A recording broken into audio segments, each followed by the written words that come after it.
सखी सहेली।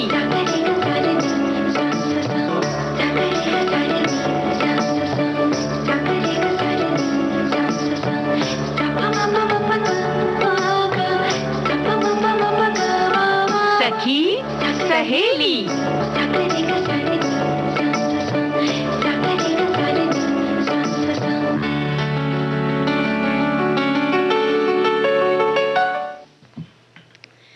सभी सुनने वालों को चंचल वर्मा और नेहा शर्मा का नमस्कार।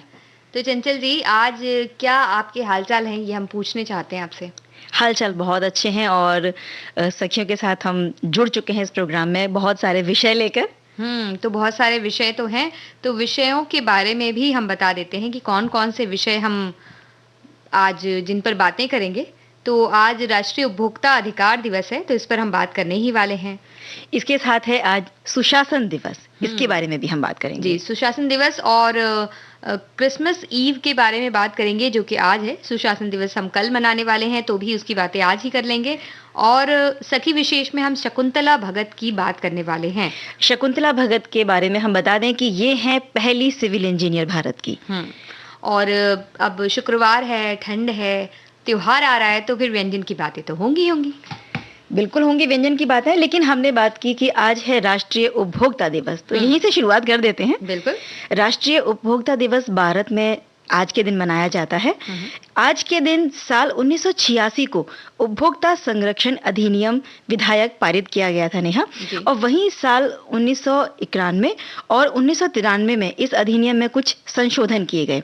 इस अधिनियम को ज्यादा से ज्यादा इस्तेमाल में लाने के लिए साल 2002 के दिसंबर महीने में एक व्यापार संशोधन लाया गया था। इसके बाद उपभोक्ता संरक्षण अधिनियम को 15 मार्च 2003 से लागू कर दिया गया। उपभोक्ता संरक्षण नियम को 1987 में भी संशोधित किया गया था एक बार पहले। इसके बाद 5 मार्च 2004 को इसे पूर्ण रूप से मान्यता दी गई। बिल्कुल। और साल 2000 में राष्ट्रीय उपभोक्ता दिवस को पहली बार मनाया गया था। इसके अलावा हर साल 15 मार्च को हम उपभोक्ता अधिकार दिवस भी मनाते हैं, लेकिन भारत सरकार ने 24 दिसंबर को राष्ट्रीय उपभोक्ता दिवस घोषित किया है, क्योंकि भारत के राष्ट्रपति द्वारा उसी दिन ऐतिहासिक उपभोक्ता संरक्षण अधिनियम 1986 को स्वीकार किया गया। और पहली बार ये साल 2000 में मनाया गया, जैसे कि हमने बताया। और देखा जाए तो हर एक व्यक्ति उपभोक्ता है, चाहे उसका व्यवसाय हो या कोई भी व्यवसाय हो, कोई भी आयु हो उसकी, किसी भी लिंग से हो, समुदाय कोई भी हो सकता है, धार्मिक विचारधारा कोई भी हो सकती है, लेकिन हर व्यक्ति उपभोक्ता तो है ही। और उपभोक्ता अधिकार और कल्याण आज प्रत्येक व्यक्ति के जीवन का अविभाज्य हिस्सा बन चुका है। तो हम अपनी दैनिक जीवन में उपभोक्ता हैं, तो उनके अधिकार क्या होते हैं उसके बारे में हमें जागरूक रहना ही चाहिए। बिल्कुल जागरूक रहना चाहिए, क्योंकि अगर हमारे साथ किसी भी खरीद फरोख्त में कहीं कोई धोखेबाजी होती है, कोई धोखाधड़ी हो रही है, तो उसके बारे में अगर हम सजग नहीं होंगे तो उसका फायदा हम कभी नहीं ले पाएंगे। और उपभोक्ता अधिकार दिवस मनाने की ये राष्ट्रीय परंपरा उद्देश्य ये रखती है कि राष्ट्र का हर उपभोक्ता अपने अधिकारों के प्रति सजग हो, जागरूक रहे। ये दिन संरक्षक आंदोलन के महत्व को उजागर करने का भी एक मौका देता है हमें। और इस अधिनियम को देश के ग्राहक आंदोलन के भीतर ऐतिहासिक मील पत्थर के रूप में माना गया है। जी। और महात्मा गांधी जी की बात करें तो उन्होंने भी कहा था कि ग्राहक हमारे परिसर में आने वाला सबसे महत्वपूर्ण अतिथि है। वो हम पर निर्भर नहीं है, बल्कि हम उस पर निर्भर हैं। बिल्कुल सही कहा। वो हमारे कार्य में बाधा नहीं बनता, वो इसका प्रयोजन है। वो हमारे व्यापार के लिए एक बाहरी व्यक्ति नहीं है, बल्कि वो इसका ही एक हिस्सा है। और हम उसे सेवा देकर कोई लाभ नहीं दे रहे, बल्कि वो हमें ऐसा करने का अवसर देकर हमें लाभ दे रहा है। बिल्कुल। इसीलिए जो उपभोक्ता होता है उसे बहुत ऊपर माना जाता है, क्योंकि गांधी जी ने भी कहा है। और उपभोक्ता के 4 मूलभूत अधिकार बताए गए हैं, जिसके बारे में हर उपभोक्ता को जानना चाहिए। ये अधिकार है सुरक्षा का अधिकार, सूचना पाने का अधिकार, चुनने का अधिकार और सुने जाने का अधिकार। बिल्कुल। सुने जाने का अधिकार तो बहुत ही जरूरी है, क्योंकि अगर किसी तरह की धोखेबाजी हुई उनके साथ, तो वो अपनी बातों को सामने रख सके और उन्हें सुना जाए उस बात को कि किस तरह से वो अपनी बात को सामने रखता है। और सभी नागरिक, चाहे उनकी आय, सामाजिक स्थिति कुछ भी हो, उपभोक्ता के मूलभूत अधिकार सभी को मिलते हैं। बिल्कुल। तो इन अधिकारों के बारे में ज़्यादा सजग हों और इन जो भी कुछ अगर धोखाधड़ी हो गई आपके साथ तो चुप मत बैठें, उसके लिए बहुत से अलग-अलग संस्थाएँ बनी हैं, सरकार की तरफ से भी कई नियम हैं, कानून हैं, जिनके बारे में अगर आप जानते हैं तो आप अपने साथ हुई छोटी से छोटी और बड़ी से बड़ी धोखाधड़ी के बारे में शिकायत भी दर्ज कर सकते हैं और उसका निवारण भी जल्द से जल्द हो सकता है। बिल्कुल, उपभोक्ता फोरम में आप जाएं, अपनी शिकायत दर्ज करें और आपको पूरा न्याय दिया जाएगा। और फिलहाल हम सुनते हैं एक गाना। जी।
तो ये रंग में तो हम सब रंग गए हैं चंचल जी, और लगता है कि इन दिनों हम बहुत सारे त्योहारों के रंग में रंगते जा रहे हैं। बिल्कुल, और जो त्योहारों के रंग यानी खुशियों के रंग।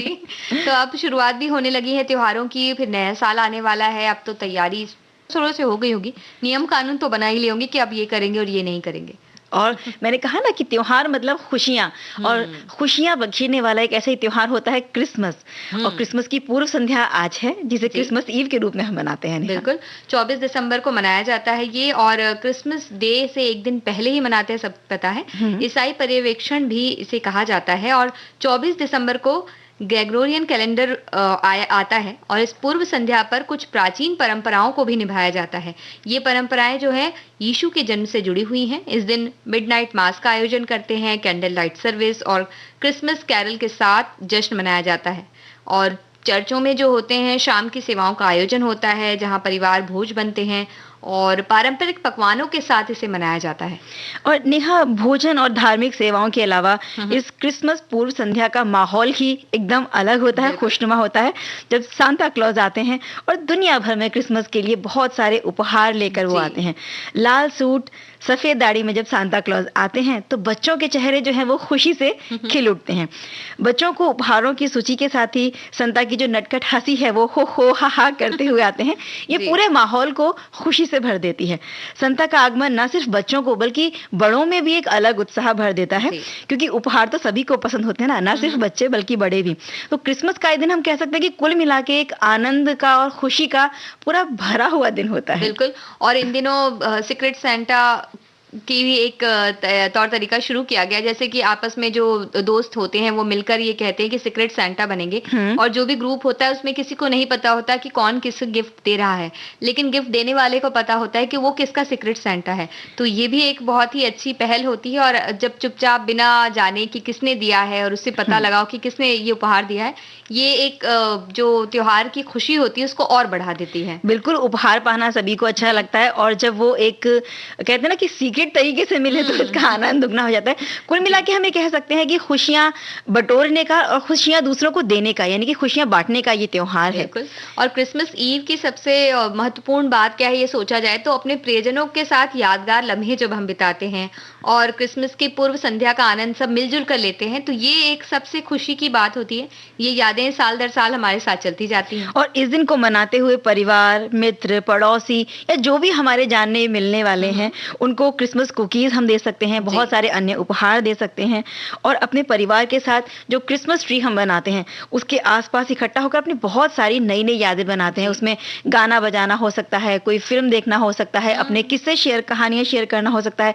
क्रिसमस ट्री को हम सजाते हैं, उसमें स्टॉकिंग्स लगाते हैं, बहुत सारे खेल खिलौने लगाते हैं, और इस तरह से आनंदित होते हुए अलग अलग अद्भुत तरीकों से हम क्रिसमस ईव को मनाते हैं। बिल्कुल। और इसकी पूर्व संध्या, जो क्रिसमस की पूर्व संध्या है, उसका जश्न हम मनाते हैं, क्योंकि ऐसा माना जाता है कि जो भगवान यीशु हैं वो आधी रात के समय इसी दिन पैदा हुए थे। इसलिए चर्चों में क्रिसमस की पूर्व संध्या मिडनाइट जो मास होता है वो होता है, और साथ में सब वहां पर इकट्ठा होते हैं और मिलजुल कर उस त्योहार को मनाते हैं। और एक दूसरे के घर जैसे जो मिलने की परंपरा है, बहुत सारे लोगों से जब हम नहीं मिल पाते हैं कई कई दिन तक, तो त्योहार आते हैं, एक बहाना लेकर आते हैं कि अपने दोस्तों से, परिवार के वो लोग जो बहुत दूर दराज रहते हैं, जिनसे हमारा कभी मिलना ही नहीं हो पाता।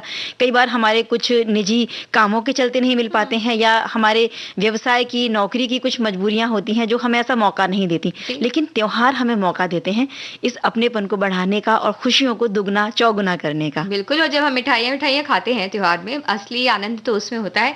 और सबसे अच्छी बात ये होती है कि जो बच्चे होते हैं परिवार के, उन्हें भी पता चलता है कि कितने सदस्य हैं परिवार में, जो आगे और परिवार है। आमतौर पर छोटे छोटे परिवार के रूप में हम रहते हैं, तो उन्हें पता चलता है कि भाई ये लोग भी हैं, हमारे पहचान के हैं, सबसे वो मिलते जुलते हैं।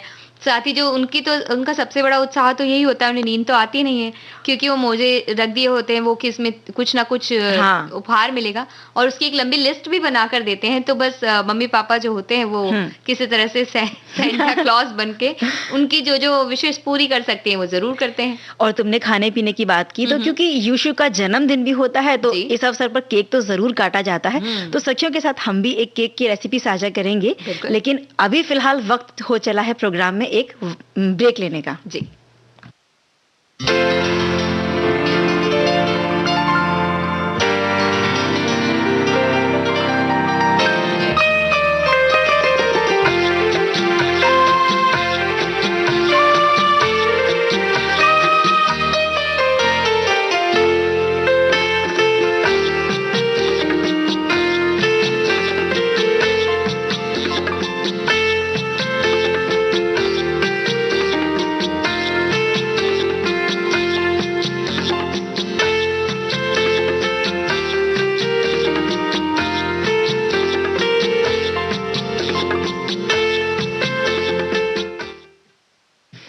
हम फिर से सखियों के साथ आ गए हैं प्रोग्राम में।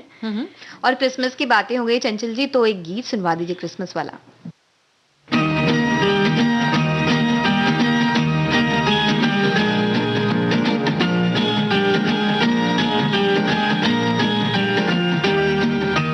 जिंगल बेल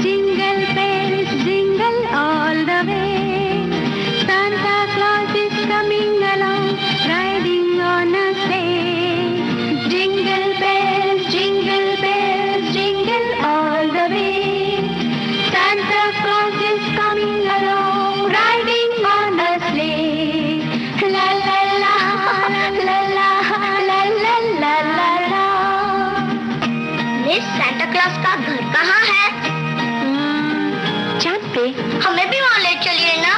अच्छा, आओ तुम्हें चांद पे ले जाए, प्यार भरे सपने सजाए, छोटा सा बंगला बनाए, एक नई दुनिया बताए। ओ आओ तुम्हें चांद पे ले जाए,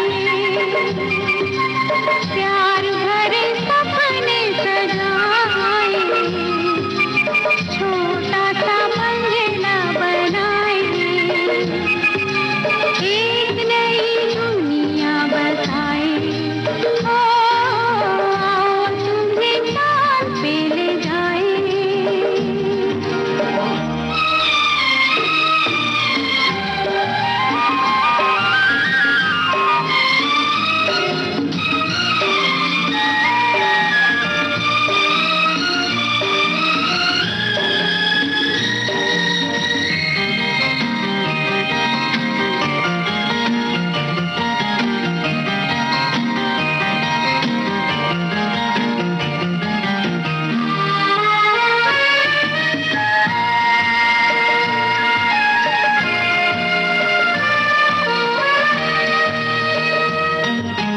प्यार की है दुनिया,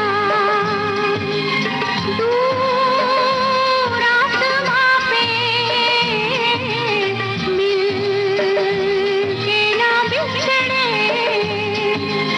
कोई वहाँ पे, ऐसी भी एक डगर है, ऐसा भी एक नगर है। ओ आओ तुम्हें चांद पे ले जाए, प्यार भरे सपने सजाए, छोटा सा बंगला बनाए, एक नई दुनिया बताए।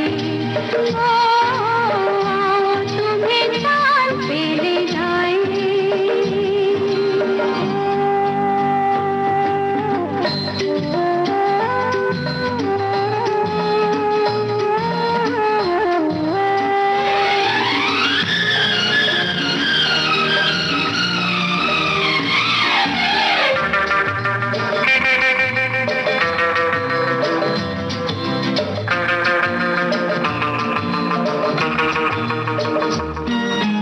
हम कहाँ सोए और खुशी जागे, आस की है मंजिल, तारों से आगे, दिल वहाँ रोते नहीं है, आंसू तो होते नहीं है। आओ तुम्हें चांद पे ले जाए,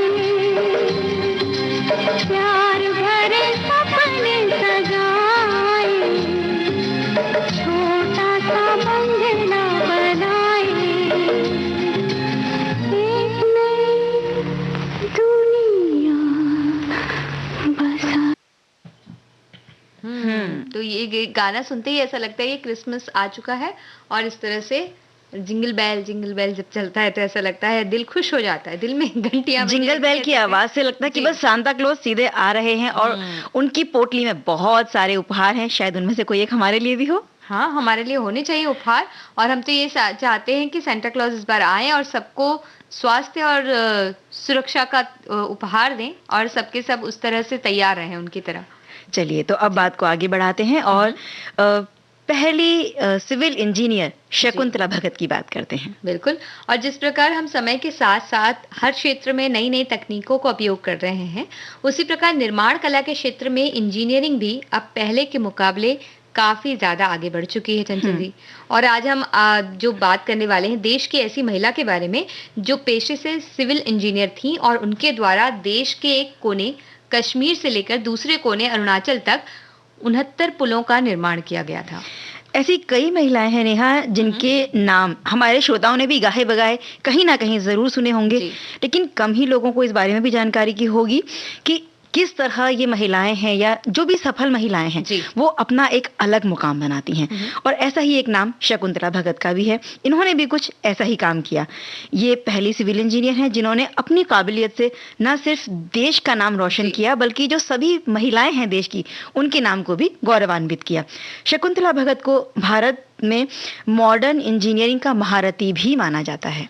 और उनका जन्म हुआ 6 फरवरी 1933 को, और उन्होंने शकुंतला जोशी के नाम से वो उस वक्त कार्यरत थी। ब्रिज इंजीनियर एसबी जोशी की वो बेटी थी। देश की इस पहली महिला सिविल इंजीनियर शकुंतला भगत ने अपने पति के साथ मिलकर भारत में पुलों के डिजाइन तैयार करने में अहम भूमिका निभाई है। यानी उनके जो पति हैं वो भी एक टेक्निकल इंजीनियर हैं। जी। और साल 1953 में शकुंतला ने मुंबई में वीर माता जीजाबाई टेक्नोलॉजी इंस्टीट्यूट से सिविल इंजीनियरिंग की डिग्री प्राप्त की और इसके बाद वो आगे पढ़ती रही और जो ये डिग्री उन्होंने ली थी ऐसा करने वाली वो पहली महिला थी।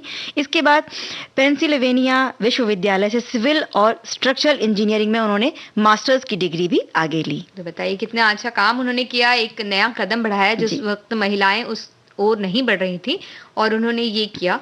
शकुंतला भगत ने अनिरुद्ध शिव प्रसाद भगत के साथ विवाह किया जो खुद एक मैकेनिकल इंजीनियर थे, जैसा कि आपने बताया, और दोनों ने मिलकर देश में पहली बार पुल के निर्माण के लिए टोटल सिस्टम का विकास किया।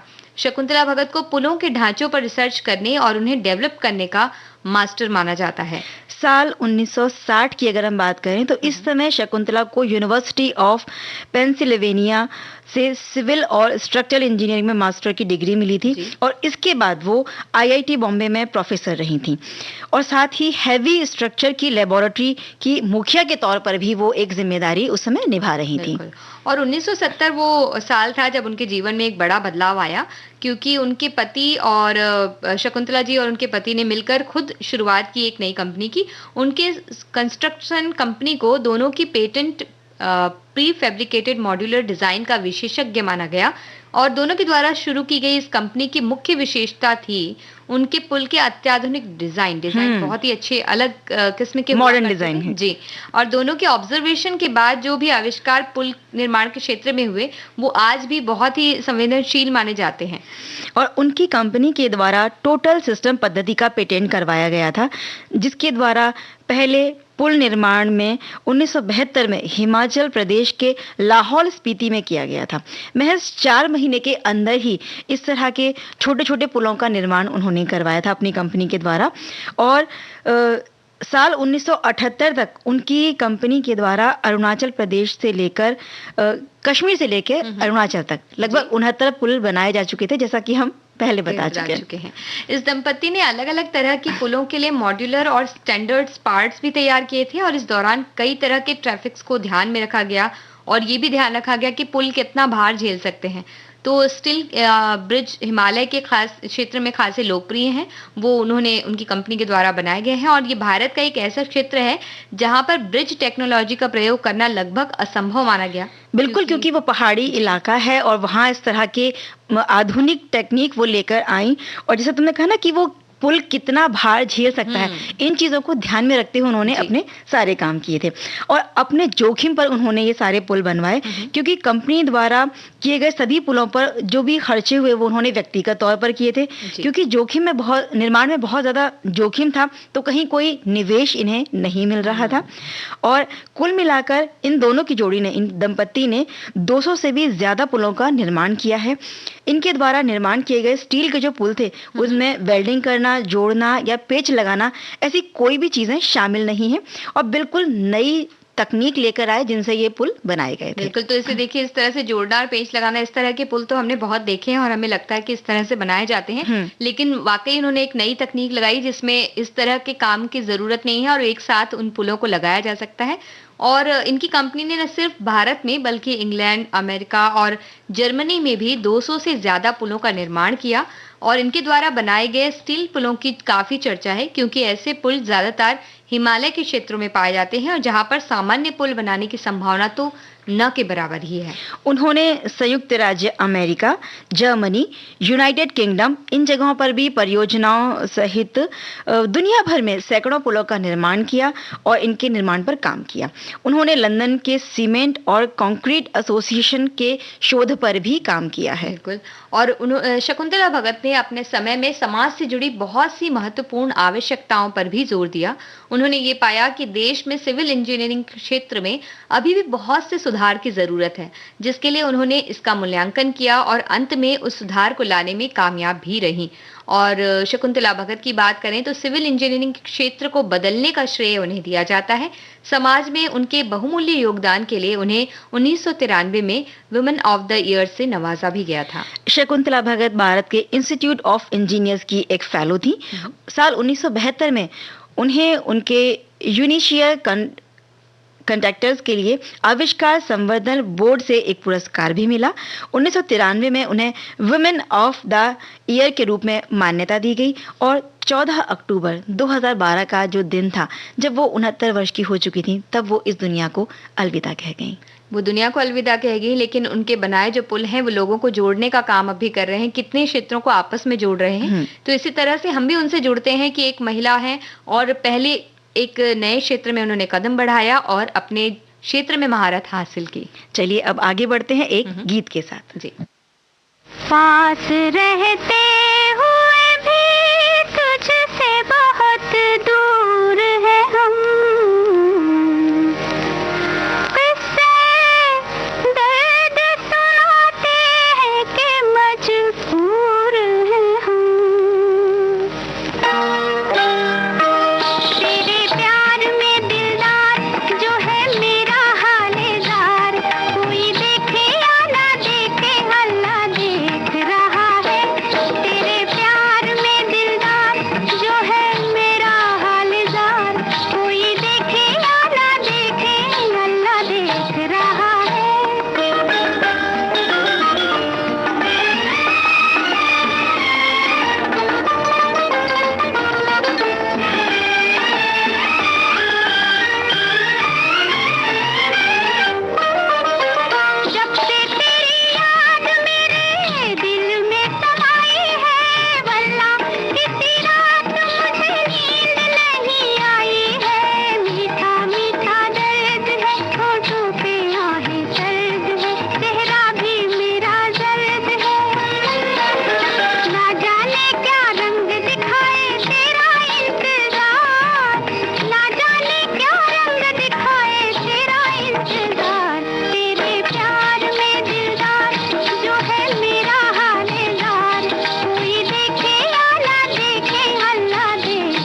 तो चंचल जी, ये इतना अच्छा गाना आपने सुना दिया और रेसिपी की बातें करनी है, तो एक छोटा सा ब्रेक लेकर वापस लौटते हैं।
आप सुन रहे हैं विविध भारती राष्ट्रीय सेवा, देश की सुरीली धड़कन। और इस वक्त चल रहा है हमारे श्रोताओं का और सखियों का मनपसंद प्रोग्राम सखी सहेली। जी, सखी सहेली चल रहा है और क्रिसमस की तैयारियां चल रही हैं, क्योंकि कल ही क्रिसमस है। तो चंचल जी, आज तो केक बन जाना चाहिए घर में।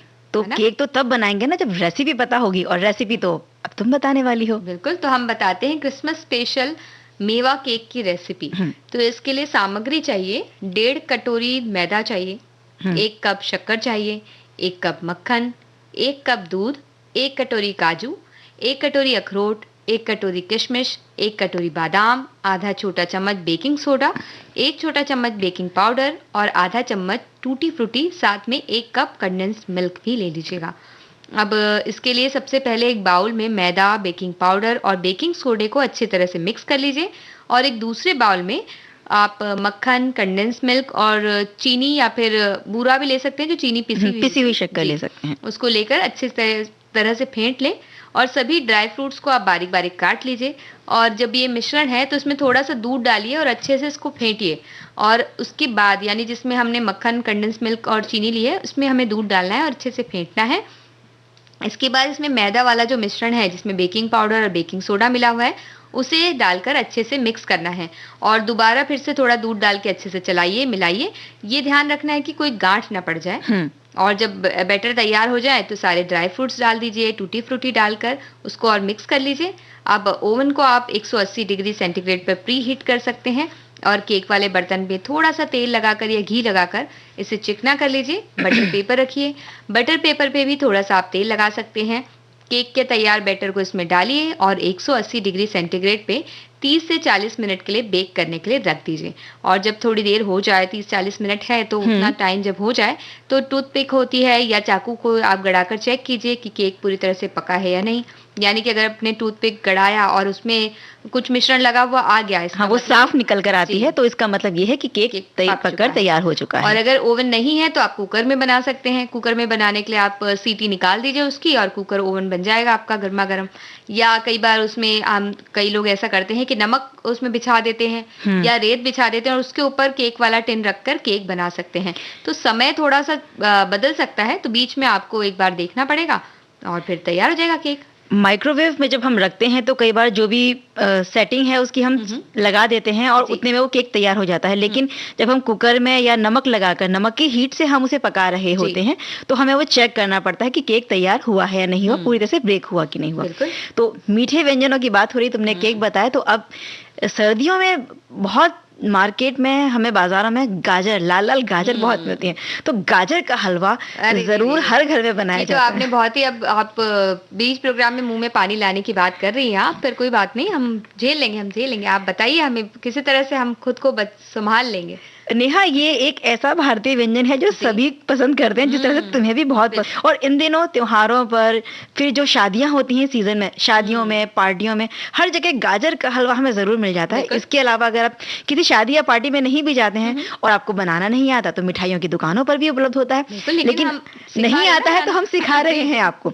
तो गाजर का हलवा बनाने के लिए जो सामग्री हमें चाहिए, यह है 1 किलो गाजर, आधा लीटर इसके लिए हमें चाहिए दूध, 5 से 7 चम्मच घी, और अगर आपको घी इसमें बिल्कुल ऊपर तैरता हुआ नजर आए, इतना घी चाहिए तो आप थोड़ा ज्यादा ले सकते हैं, और 7 से 8 चम्मच चीनी। और ये भी कई बार निर्भर करता है, कई बार गाजर बहुत ज़्यादा मिठास वाली होती हैं, कई बार कुछ गाजर अगर थोड़ी फीकी हैं तो शक्कर की मात्रा कम ज़्यादा हो सकती है।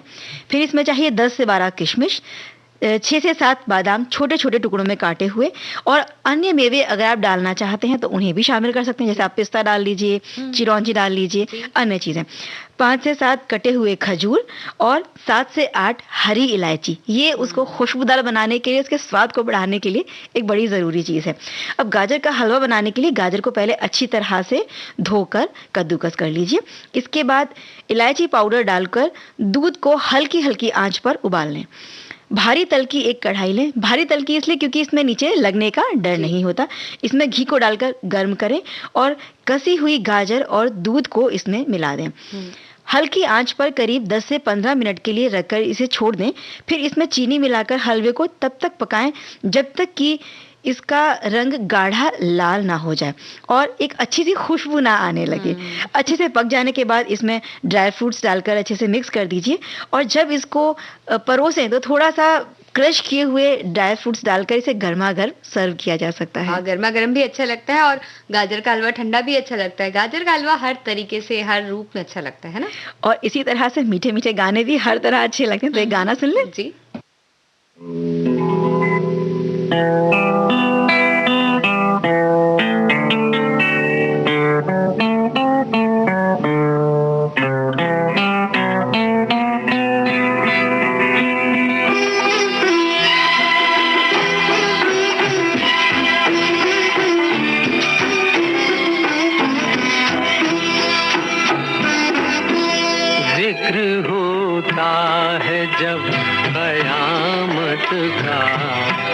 तेरे जलवों की बात होती है, तू जो चाहे तो दिन निकलता है, तू जो चाहे तो रात होती है।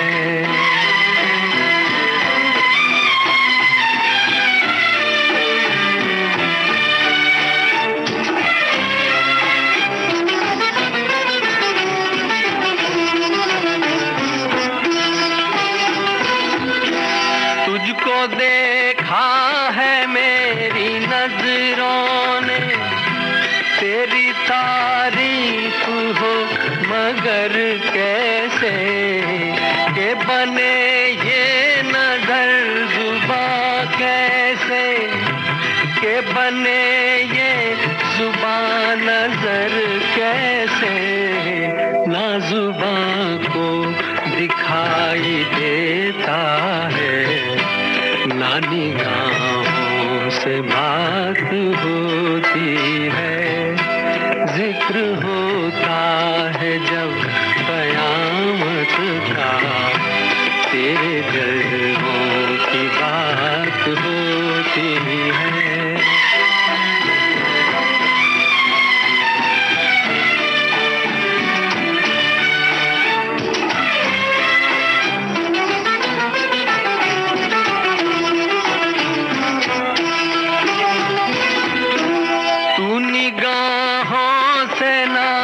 पिलाए तो अश्क भी पीने वाले पीते हैं, वैसे जीने को तो तेरे बिन भी इस जमाने में लोग जीते हैं। जिंदगी तो उसी को कहते हैं जो बसर तेरे साथ होती है। जिक्र होता है जब कयामत का, तेरे जलवों की बात होती है। तू जो चाहे तो दिन निकलता है, तू जो चाहे तो रात होती है।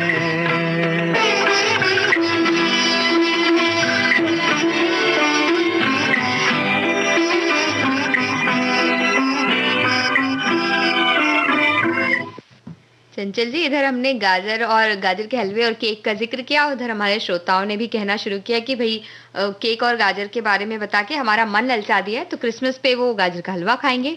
और हमारे एक श्रोता है, वो कह रहे हैं कि भाई आजकल में उनकी मम्मी बनाने वाली है। बिल्कुल, तो हम शुभकामनाएं देते हैं फोटोज आपको। भी आ गई गाजर के हलवे की। हाँ बताइए। लेकिन कोई भी ऐसी चीजें जब भी खाते हैं तो थोड़ा अपनी सेहत का भी ध्यान रखें।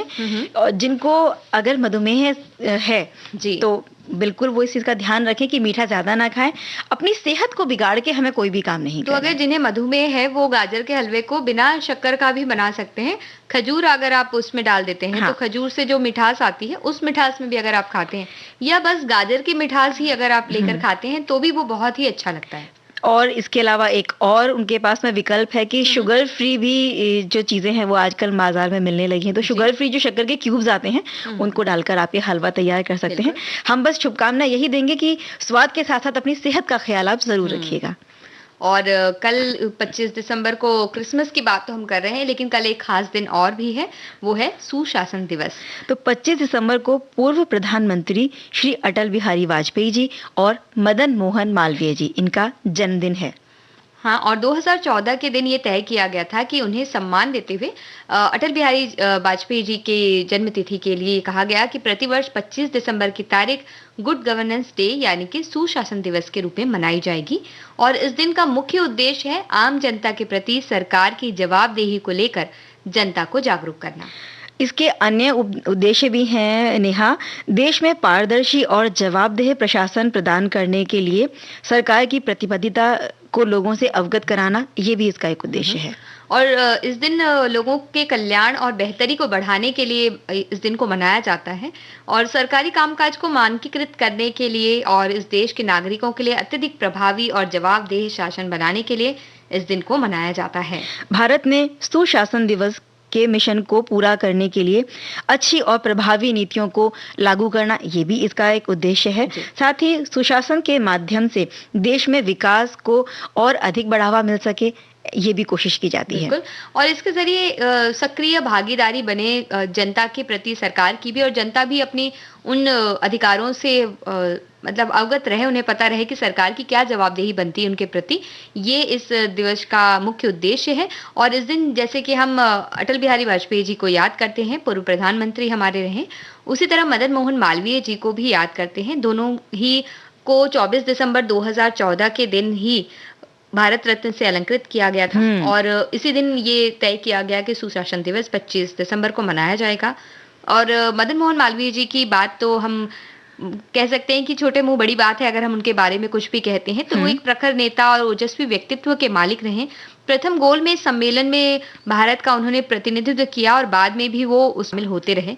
महामना की उन्हें उपाधि भी मिली थी। और नेहा, इस तरह के दिवस जब मनाए जाते हैं इसमें प्रशासन का भी योगदान रहता है। जैसे हमने राष्ट्रीय उपभोक्ता दिवस की बात, कल है सुशासन दिवस। तो जब ये दिवस मनाए जाते हैं और इनसे संबंधित जो भी योजनाएं बनाई जाती हैं, उनका लाभ सभी को जरूर लेना चाहिए। बिल्कुल।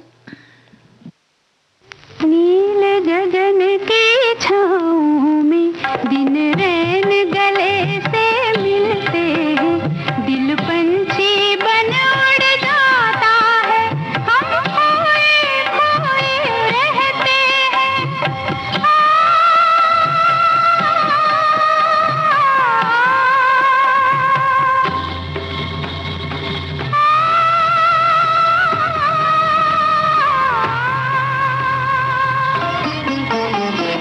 नील गगन की छाँव में दिन रैन गले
नेहा, जब ऐसे गाने बजते हैं ना जो हाँ। बड़े मधुर लगते हैं, तो हम भी थोड़ा खोए खोए से रहते हैं इन गानों में। खोए खोए हम रहते हैं। और फिर हलवे की बात हो गई और केक की बात हो गई, तो मीठा मीठा खाने के बाद आदमी वैसे ही खो जाता है। उसे लगता है कि और कुछ अच्छी अच्छी मीठी मीठी चीजें मिलनी चाहिए, और बस हम उसमें खोए रहें, बस मिठाई मिलती रहे, वेट ना बढ़े, और बस सब कुछ ठीक ठीक रहे, है ना। तो चलिए, सर्दियों की अगर बात करें तो जैसे गाजर बहुत मिलती है, तो ऐसे ही सर्दियों का एक खास व्यंजन है मक्के की रोटी और साथ में वो सरसों का साग। बस, तो पूरा जो लालच है आज यही है, आप कहीं जाने नहीं देंगे, तो चलिए अब इसका भी आनंद ले लेते हैं हम बैठ खास के। तौर पे जो पंजाब और उसके आसपास के जो भी क्षेत्र हैं, वहाँ ये बहुत एक लोकप्रिय व्यंजन है वहाँ जी। का, और बड़े स्वाद से, बड़े चाव से लोग इसे खाते हैं, क्योंकि सिर्फ सर्दियों का ही मौसम होता है जहाँ सरसों का साग, बथुआ, ये सारी चीजें उपलब्ध होती जी। हैं, और ढेर सारा जो घी और मक्खन डालकर ये चीजें बनाई जाती हैं, तो इस स्वाद को और बढ़ा देती हैं, बिल्कुल। और अगर ध्यान ना रखा जाए तो ये सेहत को भी बिगाड़ देती है, इसलिए सेहत का भी ध्यान रखना है। जी। तो सरसों का साग बनाने के लिए जो सामग्री हमें चाहिए, ये है 750 ग्राम सरसों का साग, 250 ग्राम पालक का साग, और 250 ग्राम बथुए का साग, यानी सरसों के साथ जो और 2 हरे साग हैं जी। उन्हें भी मिलाया जाता है। 2 कप पानी, 1 चुटकी नमक या फिर स्वाद के अनुसार नमक, जी। 1.5 कप मक्की का आटा, इसको थोड़ा गाढ़ा बनाने के लिए, 4 हरी मिर्च, या यहाँ इसे भी हम कह सकते हैं कि हरी मिर्च स्वाद के अनुसार डालें, कई बार मिर्च बहुत तीखी होती है तो आप कम डालिए, 25 ग्राम अदरक, 6 से 7 कली लहसुन की, 2 प्याज, आधा चम्मच घी, आधा चम्मच लाल मिर्च पाउडर, आधा चम्मच गरम मसाला पाउडर, और आधा चम्मच धनिया पाउडर, और तड़के के लिए अलग से घी चाहिए। सरसों का साग बनाने के लिए एक प्रेशर कुकर में तीनों तरह के साग को काटकर, धोकर, उनमें नमक डालकर, पानी डालकर अच्छी तरह से धीमी आंच पर इनको लगभग 1.5 घंटे तक पका लेना है। साग का पानी जब ये पक जाएगा, तब साग का पानी निचोड़कर साग को एक तरफ निकाल दें और पानी को एक तरफ रख दें। साग को कुकर में अच्छे से मैश कर लें, और बिल्कुल बारीक नहीं पीसना है, थोड़े थोड़े साग के लच्छे नजर आए तो ये और भी स्वादिष्ट लगता है खाने में। और इसमें मक्की का आटा डालकर इसे चलाएं तो ये थोड़ा गाढ़ापन ले लेगा। साग का जो पानी हमने एक तरफ निकाल के रखा था, उसे वापस से साग में मिला दें, और अगर पानी कम है तो थोड़ा सा और अतिरिक्त पानी डालकर, मतलब इसकी कंसिस्टेंसी आप चेक कर लीजिए, और उसके बाद इसे धीमी आंच पर उबाल लीजिए। हरी मिर्च और अदरक डालकर साग को गाढ़ा होने तक पकाना है।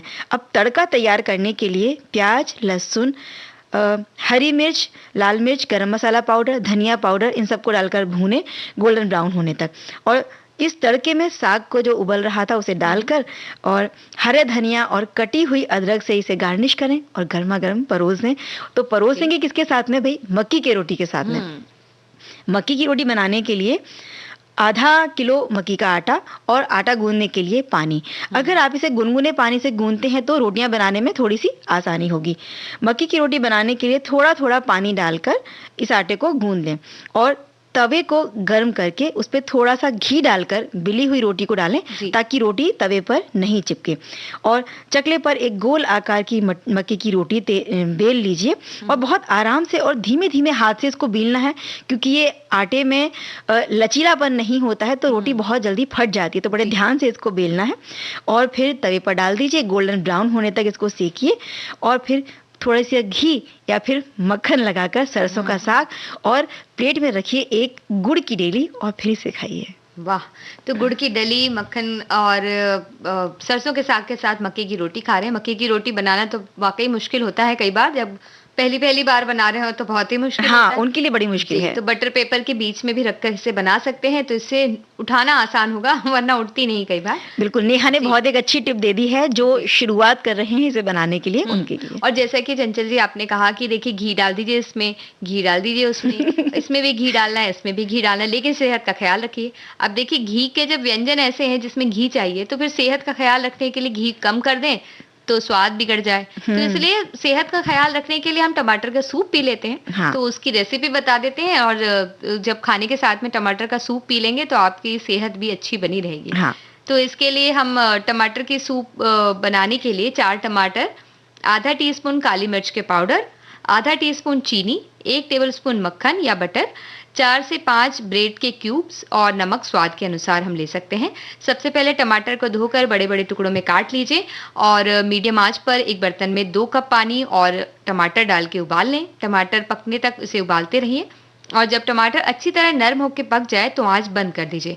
टमाटर को निकाल के ठंडे पानी में डालें और इसका छिलका उतार दें। इसके बाद टमाटर को अच्छी तरह से आप पीस लीजिए और ये पिसे हुए टमाटर के जो गूदे हैं, इनको बड़ी जो छलनी होती है उससे छान के इसके बीज आप अलग कर सकते हैं।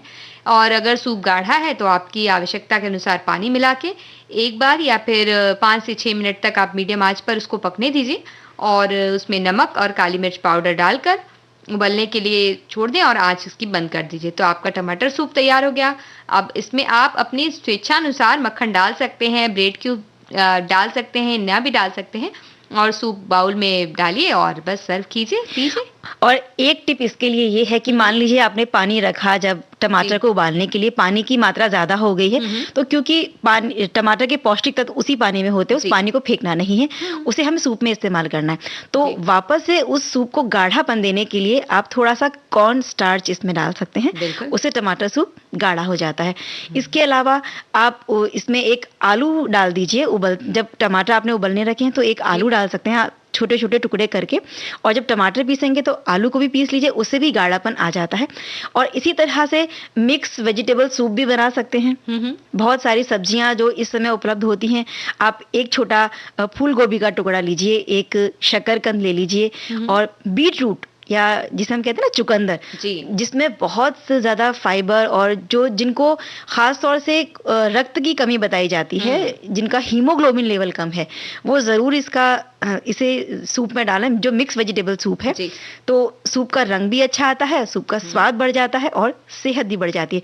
तो जो भी सब्जियां मार्केट में उपलब्ध हैं, गाजर है, इन सब्जियों को लेकर छोटे छोटे अलग अलग टुकड़े साइज के साथ इनको कुकर में उबाल लीजिए और जब ये अच्छी तरह से उबल जाएं तो एक मिक्सी में डालकर सब्जियों को पीस लीजिए और जो सब्जियों का पानी है उसे डालकर फिर से एक उबाल देकर एक तरह से मिक्स वेजिटेबल सूप भी तैयार किया जा सकता है।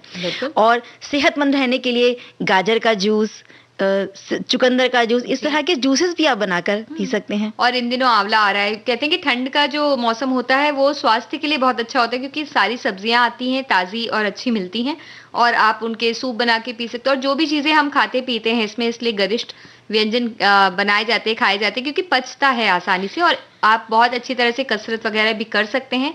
ठंड का मौसम सब स्वास्थ्य प्राप्त करने के लिए एक अच्छा मौसम माना बिल्कुल। जाता है। पाचन शक्ति क्योंकि इन दिनों में अच्छी होती है, तो अगर आप थोड़ा बहुत स्वाद की तरफ जाके इन चीजों को खा भी लेंगे तो कोई दिक्कत नहीं, क्योंकि पाचन शक्ति अच्छी है तो आप इसे पचा लेंगे। लेकिन बिल्कुल सेहत का ध्यान रखना बहुत जरूरी होता है। इतना ज्यादा घी और मीठा ना खाएं कि आपको इसे कम करने के लिए, मोटापे को कम, जिससे अगर मोटापा चढ़ गया तो उसको कम करने के लिए कुछ बहुत ज्यादा ही वर्कआउट करना पड़ जाए। तो सेहत के साथ साथ स्वाद का ध्यान रखें और स्वाद के साथ साथ सेहत का भी ध्यान रखें और इसके साथ साथ गीतों का ध्यान रखें।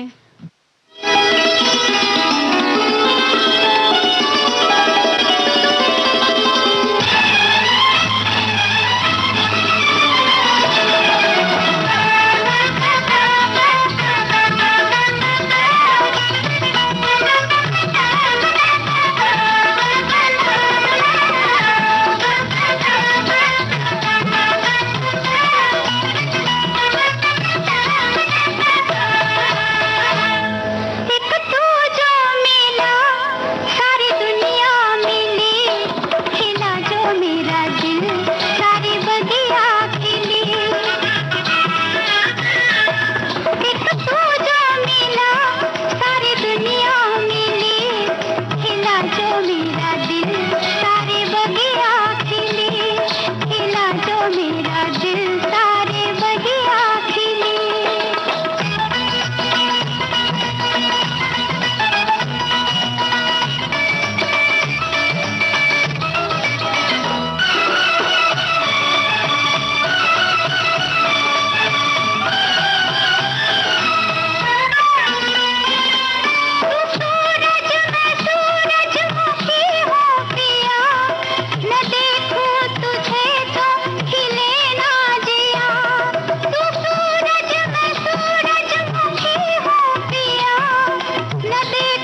दिल सारे बगिया खिले, खिला जो मेरा दिल सारे बगिया खिले।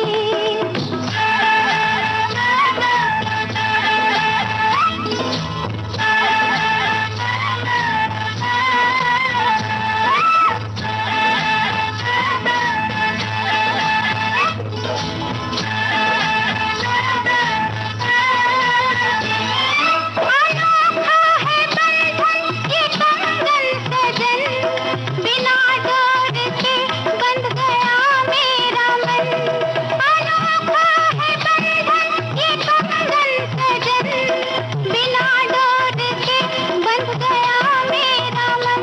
तुझे घर ले चला मैं उधर ही चली, खिला जो मेरा दिल सारे बगिया खिले, खिला जो मेरा दिल सारे बगिया।